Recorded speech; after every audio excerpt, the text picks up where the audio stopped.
말씀의 제목을 같이 한번 읽어보도록 하겠습니다. 하나, 둘, 셋. 확신 있는 기도. 이제 7, 8월 설교 주제 마지막입니다. 오늘 같이 한번 읽겠습니다. 하나, 둘, 셋. 기도는 내 영혼의 최소한의 호흡입니다. 넘어가서 기도하면서 확신이 없을 때 이 그림이 무슨 그림일까? 선님 등산길. 아니야, 그냥 인터넷에서 따온 거야. 근데 이런 길을 걸을 때가 많이 있어. 아, 이 길이다 생각하고 싶어서 걸어가니까 가다 보면 점점 낯선 길이 나올 때, 당황할 때. 여러분들 이럴 때 없어요? 많아요. 목사님은 기도하다가 이런 느낌을 받을 때가 많이 있어. 하나님이 분명히 약속을 주셔가지고 그 약속을 따라서 기도했는데, 그러면 이제 하나님의 약속을 따라서 기도하면 이 정도쯤 되면은 이제 한 달 정도 기도했으면 한 이 정도 뭐가 보이겠다. 근데 전혀 보이지가 않는 거야. 그러면 한 두세 달 기도하면 좀 뭐가 보이겠다 싶은데 전혀 내가 예상했던 거하고 다른 방향으로 가는 거야. 그러면 사람이 갑자기 당황스러워. 낯선 데를 만나면 당황스럽잖아. 이거 뭐지? 내가 기도했는데 이 정도면 이제 이렇게 돼야 되는데, 이 정도 응답이 돼야 되는데 왜 이렇게 당황스럽지? 왜 이렇게 낯선 길이 나오지? 사람들이 당황하게 되는 거야. 그 초신자 때는 있잖아. 여러분들이 초신자 때, 목사님이 초신자 때는 이렇게 기도하잖아. 예를 들어서 공부를 위해서 기도하면 하나님 공부하는데 지혜 주세요. 이렇게 기도하다 보면 하나님께서 어느 정도 이렇게 성적이 올라가게 되고, 하나님 이제 이런 쪽으로 진로를 이끌어 주세요 하면 또 하나님 이렇게 하나님이 인도해 주시고, 하나님이 내 기도를 들어주고 계시구나. 하나님이 날 인도해 주시구나. 그게 느껴져. 근데 신앙에 어떤 단계가 있어. 어떤 단계 올라가고 하나님이 우리를 훈련시키려고 어떤 단계로 올라갈 때는 때로는 기도할 때 응답이 없을 때가 있어. 기도하는 거하고 전혀 다른 방향으로 인도할 때가 있어. 그러면 기도하다가 어느 순간부터 확신이 없어지는 거야. 내가 이렇게 계속 기도하는 거 맞나? 이 방향으로 기도하고 있는 거 맞나? 아니면 내가 선택을 잘못하고 있는 거 아닌가? 사람들이 불안해져. 그럼 점점 확신이 없어지고, 확신이 없어지면 어떻게 되냐면 기도가 점점 약해져. 그리고 어느 순간 되면 기도가 멈춰져. 그게 여러분이 기도할 때 기도하고 확신은 거의 같은 부분이 많아. 그래서 기도하다가 확신이 없어지면 기도가 약해져. 반대로 내가 기도를 안 하잖아. 그러면 점점 신앙에 확신이 없어져. 그러니까 여러분들이 기도할 때 중요한 게 뭐냐면 확신을 가지는 거야. 내가 기도하고 있는 게 맞나? 내 기도 하나님이 들어주시고 있는가? 그 부분에 대해서 확신이 있어야 돼. 그게 없으면 기도를 이어갈 수가 없는 거야. 근데 목사님이 이 부분을 묵상하면서, 이 설교를 준비하면서 눈물로 목사님이 기도하면서 준비한 설교야. 안타까워. 너무 많이 은혜를 주셨는데 짧은 시간에 전할 수 있을지 모르겠어. 넘어가서 하나님이 요셉에, 오늘 말씀대로 요셉한테 꿈을 주셨어. 노래 던질 때. 그러지 않아요? 불안이었고. 던지지 마. 유리 감기 걸렸대. 고라니가 한번 던져가지고. 딱 걸렸어. 근데 요셉이 꿈을 꿨어. 꿈을 꿨는데 처음에 무슨 꿈을 꿨냐면 해하고 달하고 11별이 자기네 절하는 꿈을 꿨어. 그 다음에 그리고 나서 꿈을 또 꿨는데 보니까 형들의 복식단이 자신의 복식단에게 절하는 꿈을 꿨어. 어린 요셉이 이 꿈을 꾼 거야. 와, 요셉이 그 목사님이 추정하기에 이때 요셉의 나이가 몇 살 정도 됐을까? 16살. 그래서 그 요셉이 보디발 집에서 감옥에 갇혔을 때가 17살로 추정을 해. 그러니까 한 15살? 한 13살? 그 정도 나이가 됐을 거야. 근데 내가 지금 13살, 15살의 요셉이라고 생각해요. 그런데 내가 지금 요셉이야. 그러니까 성경 묵상을 하려면 성경 속의 인물 속으로 깊이 들어가야 돼. 내가 지금 요셉인데 그림도 아주 어리잖아. 이게 잠을 자다가 이런 꿈을 꿨어. 그럼 어떻게 해석을 할까?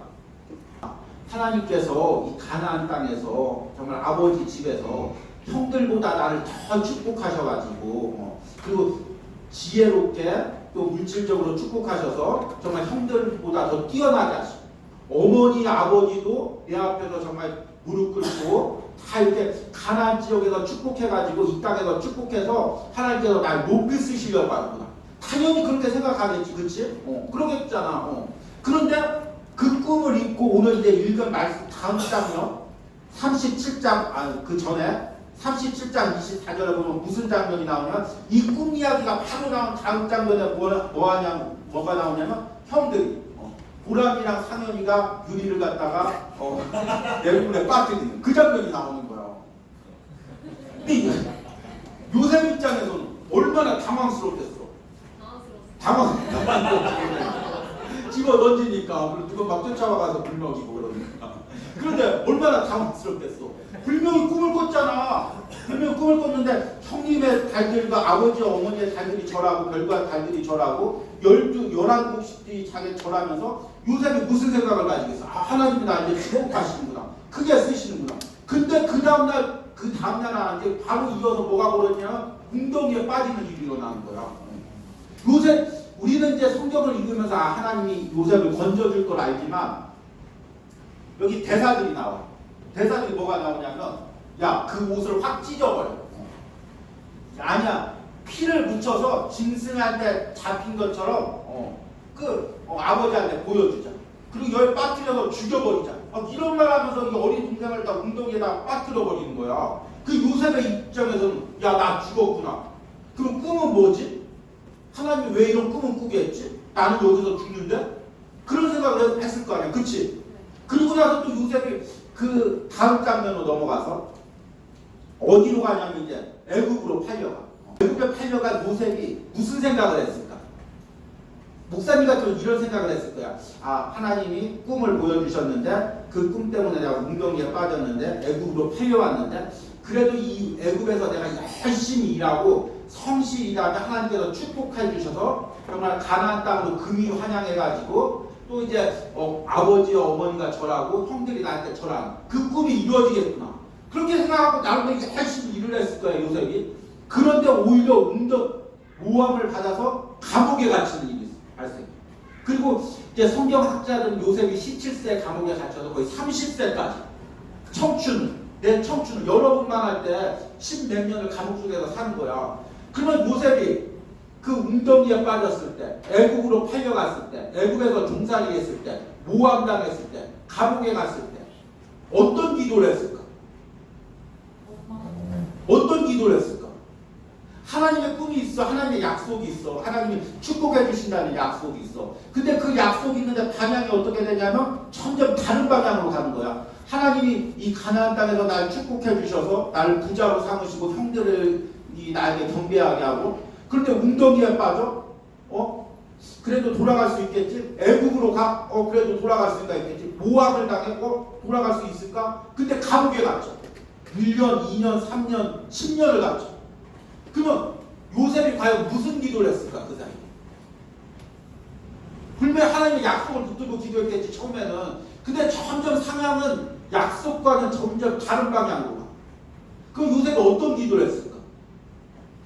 이게 바로 우리들이 처한 현실이야. 목사님이 처한 현실이고 여러분들이 처한 현실이야. 우리가 기도하는 방향하고 점점 다르게 이루어질 때, 하나님께서 우리 가정을 회복시킨다고 약속하실 때 그 방향과 다르게 이루어질 때, 하나님이 세상에서 나를 사용하신다고 약속했는데 그것과 다른 방향으로 이루어질 때 우리는 당황할 수밖에 없는 거야.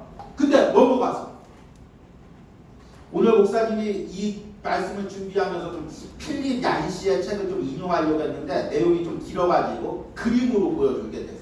그래서 이제 필립 얀시의 내 안에 하나님이 없다는 책에 보면 이런 내용이 나와.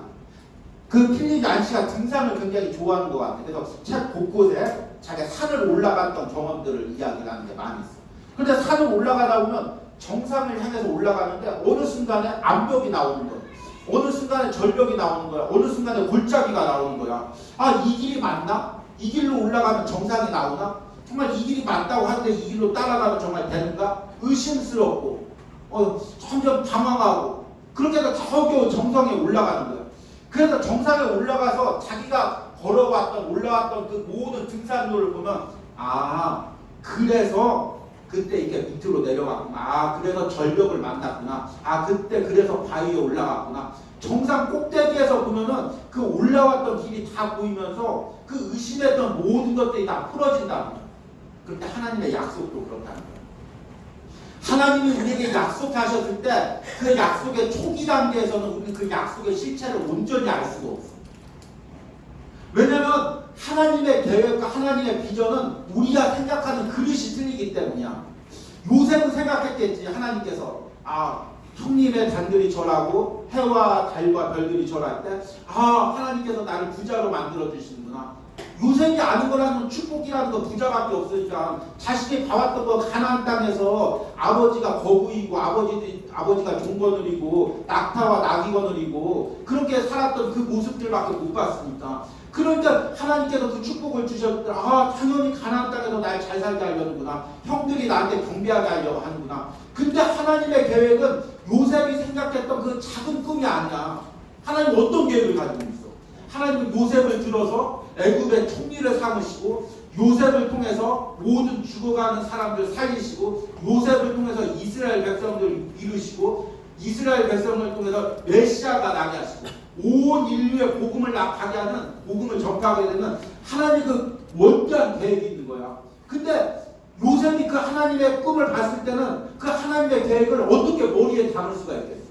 어떻게 자신의 경험에 담을 수가 있겠어? 자신이 경험한 거 요만큼밖에 안 되는데 자기가 생각하는 건 이만큼밖에 안 되는데 하나님의 커다란 계획이 있는데 그런데 요셉은 생각하기 하나님 그러면 가나안 땅에서 나 부자 만들어주세요. 하나님 가나안 땅에서 형들보다 더 뛰어나게 해주세요. 그 약속 붙들고 기도하지밖에 못했을 거 아니야. 그런데 하나님께서 요셉을 점점 다른 방향으로 인도해가. 요셉이 인도했던 것과는 전혀 다른 방향으로 인도해가. 그리고 때론 풍랑을 만나게, 때론 절벽에 떨어지게, 때론 감옥에 갇히게, 때론 웅덩이에 빠지게. 그리고 나서 하나님의 계획을 이루어가는 거야. 요셉이 나중에 30세 총리가 되고 나서 형들이 곡식을 얻으러 애굽 땅에 와가지고 자신들한테 절할 때 그때 요셉이 깨달았을까 못 깨달았을까? 그때 깨달았겠지. 그 꿈이 이런 꿈이었구나. 그때 하나님의 약속이 바로 이런 약속이었구나. 그때 하나님의 비전이 바로 이런 비전이었구나. 요셉이 깨달았을 거 아니야. 그 요셉의 인생에서 그 산을 골짜기 올라갈 때마다 왜 이 골짜기가 나오지? 왜 이 절벽이 나오지? 왜 이 어려움이 나오지? 깨닫지 못하겠지만 약속이 이루어진 후에 비전이 이루어진 후에 꼭대기에서 바라볼 때 자신의 인생을 바라볼 때 하나님이 이런 계획이 있었구나. 하나님이 이런 섭리가 있었구나. 그런데 중요한 건 뭐냐면 우리가 성경을 계속 보다 보면 요셉이 자신의 생각대로 이루어지지 않을 때 순간순간 자신의 계획대로 이루어지지 않을 때 그때도 기도했다는 거야. 웅덩이 속에서도 기도했고 보디발의 집에 팔려갔을 때도 기도했고 모함당했을 때도 기도하고 감옥 속에 빠졌을 때도 기도하고 그러니까 그렇게 요셉이 꿈을 해몽하고 또 기도했을 때 성실히 감당할 수가 있었겠지. 지금은 하나님의 약속이 보이지 않아도 지금은 하나님의 약속이 희미해져도 지금은 하나님의 약속이 내 손에 잡히지 않는 것 같아도 그 약속을 붙들고 하나하나 확신 있게 기도하다 보면 하나님께서 나를 바른 길로 인도하신다는 거예요. 목사님이 7월달, 8월달 동안 여러분에게 기도에 대한 말씀을 전하면서 최종적으로 여러분들에게 해주고 싶은 이야기가 바로 이거야. 여러분들이 기도할 때 때로는 기도가 바로 응답되는 것 같지 않고 또 기도와 다른 방향으로 인도하는 것 같아도 여러분들이 하나님의 약속을 붙들고 하나님의 꿈을 붙들고 확신을 가지고 기도하면 어느 순간 하나님께서 여러분들을 인도하신다. 근데 그 사이에 그냥 손 놓고 기도 방향도 틀려지는데 기도한 대로 이루어지지도 않는데 하나님이 약속하셨으면 어차피 이루겠지. 그게 아니라 매 순간순간 확신을 가지고 기도하면서 하나님의 그 기도의 열매를 아름답게 가꾸는 거야. 지난 시간에 말했잖아. 하나님께서 기도의 씨앗을 뿌려주는데 약속의 씨앗을 뿌려주는데 그 약속을 갖다가 아름답게 가꾸고 열매를 따먹는 것은 우리가 기도를 통해서 그 열매를 가꾸는 거라고 얘기했잖아. 근데 어떻게 가꿀까? 기도를 통해서 매 순간순간마다 하나님을 신뢰하며 확신 있게 기도해야죠. 하나님 이 기도 이루어질까요? 하나님 정말 내 기도 듣고 있는 거 맞을까요? 이렇게 기도한다고 해서 뭐가 바뀔까요? 그렇게 기도한다고 해서 아름다운 그 기도의 열매가 가꿔지는 건 아니잖아. 순간순간 내가 확신을 가지고 하나님을 신뢰하면서 기도할 때 그 기도를 통해서 하나님의 응답이 하나님의 약속이 아름답게 가꿔지는 거예요. 그래서 넘어가서 기도할 때 내가 가져야 될 확신들. 이제 자, 2달 동안 설교를 정리하는 거예요. 이거 너무너무 중요해요. 자, 한번 따라 읽어보시기 바랍니다. 첫 번째, 같이 한번 읽겠습니다. 하나님은 내 인생에서 당신의 계획을 이루어가고 계시다. 이거 다시 한번 따라해요. 너무너무 중요해요. 하나, 둘, 셋. 하나님은 내 인생에서 당신의 계획을 이루어가고 계시다. 여러분들 중에 지금 인생의 어두운 골짜기를 지나가고 있는 청년들도 있을 거예요. 광야길을 걸어가는 청년들도 있고, 요셉처럼 웅덩이에 빠진 청년들도 있고, 보디발의 아내한테 모함받아가지고 지금 감옥에 갇힌 청년들도 있을 거예요. 그런데 중요한 건 뭐냐면 내가 웅덩이에 빠져있든 감옥에 갇혀있든 지금 이 순간에 하나님이 당신의 계획을 이루어가고 계신다. 목사님이 지금 이렇게 지금 우리 진일교회 앞에서 청년들한테 설교하는 이 순간도 하나님께서 목사님을 통한 하나님의 계획을 이루어가고 계십니다. 그리고 여러분 하나하나를 통해서 하나님의 계획을 지금 이루어가고 계시는 거예요. 그 확신이 있어야 돼요. 여러분 기도할 때 지금 이 순간도 하나님이 일하신다. 따라해보세요. 지금 이 순간도 하나님이 일하신다. 여러분이 이 확신을 가지시기 바랍니다. 그래야 기도할 수가 있어요. 이게 없으면 기도를 못해요. 두 번째, 너무너무 중요한 거. 하나, 둘, 셋. 기도하고 선택하면 하나님이 책임져 주신다. 우리가 이제 여러분이 오해하지 말고 잘 들어봐요. 우리 그리스도인들이 착각하고 있는 게 뭐냐면 하나님이 원하시는 선택을 해야 된다는 생각을 하고 있어요. 그 마치 하나님이 원하시는 선택을 해야지. 그렇지? A와 B가 있어. A길이 있고 B길이 있어.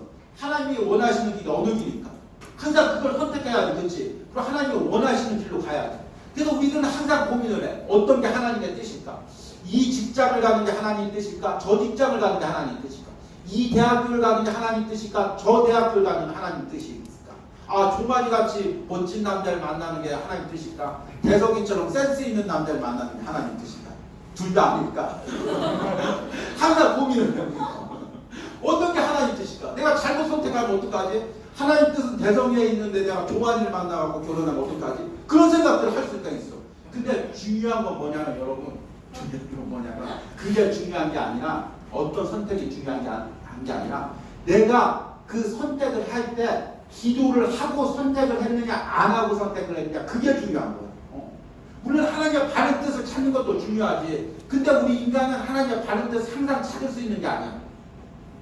다 어리석잖아. 목사님도 어리석고 목사님도 인생을 돌이켜보면 실수한 게 몇 가지인지 몰라. 목회하면서도 실수한 게 몇 가지인지 몰라. 근데 실수했네 큰일 났네. 그게 중요한 게 아니야. 내가 어떤 선택을 할 때 하나님 정말 내가 어디로 가야 됩니까? 하나님 뜻이 어디입니까? 그 선택을 놓고 간절히 기도하고 내 인생을 들여서 기도하고 하나님을 신뢰해서 기도했어. 근데 내가 설사 잘못 선택을 했어. 그래가지고 그렇게 기도하고 그러면 하나님이 내 선택을 책임져 주실까 안 책임져 주실까? 책임져 주시지. 잘못 선택을 했더라도 정말 잘못된 곳이면 거기서 건져내고 손에 안 보게 건져내고 또 잘못된 방향으로 갔는데도 그곳에서도 오히려 하나님이 축복을 해주시는 거야. 그러니까 우리 인생 우리가 생각할 때 야 이게 하나님 뜻이면 A가 하나님 뜻이면 내가 이거 선택하면 성공하고 B를 선택했는데 아니면 망하고 그렇게 하는 게 아니라 내가 기도하고 선택해서 하나님이 책임져 주신다니까. 반대로 하나님의 뜻이 A야. 하나님의 뜻이 B야. 근데 야 나는 기도 안 해도 다 알아. 하나님 뜻이 뭔지. 나는 자꾸나 알아. 무조건 A야. A로 가자. 그래서 갔어. 하나님 책임져 주실까 안 책임져 주실까? 기도하지 않고 교만한 마음으로 내 마음대로 그냥 선택했는데 하나님 책임져 주실까? 그러니까 중요한 건 뭐냐면 다른 길을 선택하는 것도 중요하지만 그 선택을 놓고 내가 얼마나 기도했는지 얼마나 하나님께 맡기며 기도했는지 그게 중요한 거야. 근데 우리는 자꾸 그걸 잊어버려. 이게 하나님 뜻일까? 저게 하나님 뜻일까? 고민만 하면서 진짜로 중요한 걸 빼뜨려버려. 그게 뭐야? 하나님께 맡기고 기도하는 거야. 그러니까 여러분들이 어떤 선택을 할 때 가장 중요한 게 뭐냐면 하나님께 맡기고 기도하는 거야. 목사님은 사모님하고 결혼할 때 사모님 확신이 없었어. 목사님에 대해서. 그래서 항상 의심을 했어. 왜 의심을 했는지 몰라. 그래서 정말 이 사람이 맞나요? 이 사람이 아닌가요? 항상 혼자 기도하는 거야. 근데 자매들은 항상 그래. 자매들은 결혼식 전날까지도 항상 확신이 안 나. 그래서 자기는 이제 그 자매들이 결혼하고 고백하는 게 뭐냐면 내일이 결혼식이야. 그러면은 내일이 결혼식에 잠을 못 자. 그리고 꼭 12시에 전화해. 왜 12시에 전화하지? 항상 12시에 전화해요. 다른 운전에서. 그 저는 결혼한 사람인데 우리 정말 결혼하는 게 맞을까요? 이게 정말 확신이 있을까요? 의심이 되는 거야. 결혼식장 들어가기 전까지 의심이 되는 거야. 근데 목사님이 그렇게 얘기해서 상하면 우리 같이 기도해보자. 기도해서 하나님 뜻이면 하나님께서 인도하실 거고 아니면은 하나님께서 또 좋은 방향으로 서해지를 인도해 주시지 않겠느냐. 우리가 그냥 하나님 뜻이냐 아니냐 고민하는 것보다 같이 기도해보자. 그렇게 얘기를 했어. 근데 진짜 중요한 게 뭐냐면 우리가 선택을 앞두고 기도해야 돼. 그럼 하나님 기도하면 그 마음을 책임져 주시고 그 일을 책임져 주시고. 마지막으로 세 번째. 같이 한번 읽겠습니다. 기도는 결코 땅에 떨어지지 않는다. 아 이거 너무 중요한 건 난 따라하네. 같이 읽어봅시다. 하나 둘 셋. 기도는 결코 땅에 떨어지지 않는다. 기도했는데 안 이루어졌어. 하나님 좀 종환이랑 꼭 좀 결혼하자. 지난 시간에 우리 종환이 얘기를 안 했는데 종환이가 좀 서운했어. 건이만 수련회 안 왔다고 얘기했더니 종환이가 목사님 저도 안 갔는데 왜? 오늘 종환이 얘기를 많이 들어요. 그래서 종환이랑 꼭 결혼하게 해주십시오. 저렇게 잘생기고 키 크고 매너 좋은 저분이랑 결혼하게 해주십시오. 근데 하나님이 안 이루어졌어. 종환이랑 결혼하는 걸 갖다가. 그러면 내 기도는 어떻게 되는 걸까? 종환이를 위해서 10년 동안 기도했는데 종환이가 10년 결혼한다는 가치는 있지. 근데 안 이루어졌으면 10년 동안 기도할 게 뭐가 돼? 땅에 떨어지는 걸까? 아니야. 하나님께서 그 기도도 다 들어주셔. 그리고 그 기도를 통해서 더 선한 방향으로 인도하셔. 그러니까 여러분들이 기도할 때 그 결과가 어떠하든지 하나님께서 기도한 걸 갖다 결코 땅에 떨어뜨리지 않는 한 확실히 필요해. 그러니까 기도하는 시간은 절대로 낭비하는 시간이 아니야. 기도하는 그것들은 결코 낭비가 아니야. 그러니까 여러분들이 꼭 이것을 확신을 가지고 이 세 가지만 확신이 이루어진다면 눈앞에 보이지 않는 상황 가운데서 여러분들이 확신 있게 기도할 수가 있어요. 세 가지를 꼭 여러분들 기억하고 기도하기를 바랍니다. 끝맺으면서 기도가 끊어지지 않게. 오늘 이 말씀 묵상은 이제 우리 목사님 월요일날 큐티 묵상을 하면서 여러분들한테 올리려고 했는데 월요일날 좀 어디를 떠나다 보니까 못 올렸어. 근데 월요일날 그 생명의 삶 내위기를 묵상하는데 그 제사법에 대해서 얘기하는데 성막 앞에 번제단의 불은 항상 꺼지지 않게 피워놓으라는 거예요. 근데 아마 이렇게는 안 피겠지. 아마 잔잔하게 불씨가 꺼지지 않도록 항상 피워놓겠지. 그리고 하나님 앞에 이제 소를 드리든지 제물을 드릴 때 이제 장작들을 많이 넣어가지고 그 불을 활활 피우겠지. 근데 중요한 건 뭐냐면 레위기 율법 중에 중요한 건 뭐냐면 성막 앞에 번제단의 불은 항상 꺼지지 않게 꺼지지 않게 끊어지지 않게 항상 불을 피워두라는 거예요. 근데 목사님 이 말씀을 묵상하면서 이게 우리 기도 생활하고 밀접하구나. 여러분들이 기도를 뜨겁게 하는 것도 중요해. 그치? 그리고 이제 수련회 때처럼 이렇게 부르짖는 것도 중요해. 근데 더 중요한 건 뭐냐면 여러분들 기도가 끊어지지 않는 게 중요해. 하나님께 드리는 기도가. 여러분들이 그러니까 큰 소리가 아니래도 막 같이 부르짖는 기도가 아니래도 여러분들의 하루의 삶에서 기도가 끊어지지 않게 해야 돼. 단 1분이라도 좋아. 10분이면 더 좋고 부르짖는 기도가 아니래도 좋아. 부르짖으면 더 좋고 여러분의 기도가 여러분의 삶에서 끊이지 않게 해야 돼. 끊어지지 않게. 그래야 다시금 하나님의 불로 역사하실 때 그 불이 막 활활 타오르는 거야. 불씨가 있어야. 근데 막 한 달 동안 기도를 잊고 살았다가 1년 동안 기도를 잊고 살았다. 하나님 불 주면 불씨가 없는 거야. 그게 불이 일어나지가 않는 거야. 번제단에 불이 항상 불씨가 있어야 그 번제를 드릴 때 불이 활활 타오르는 거야. 근데 불씨가 꺼지면 다시금 이 불씨를 살리려면 하루 종일 걸리는 거야. 여러분들이 하나님 앞에 기도가 끊어지지 않게 은혜 있을 때나 은혜 없을 때나 약속이 응답될 때나 약속이 응답되지 않을 때나 축복이 있을 때나 고난이 있을 때나 여러분 기도가 끊어지지 않길 바랍니다. 우리 기도문 한번 읽어보시겠습니다. 지금 내가 기도하면서 의심이 들거나 낙심이 드는 상황은 무엇이 있습니까? 이 과정에서 내가 하나님을 신뢰하지 못하고 있는 부분들은 무엇이 있습니까? 이 부분을 고백하고 내가 끝까지 하나님을 신뢰함으로 기도를 이어가게 해달라고 간구해 보시기 바랍니다. 오늘 좀 잠깐 적어보시기 바랍니다.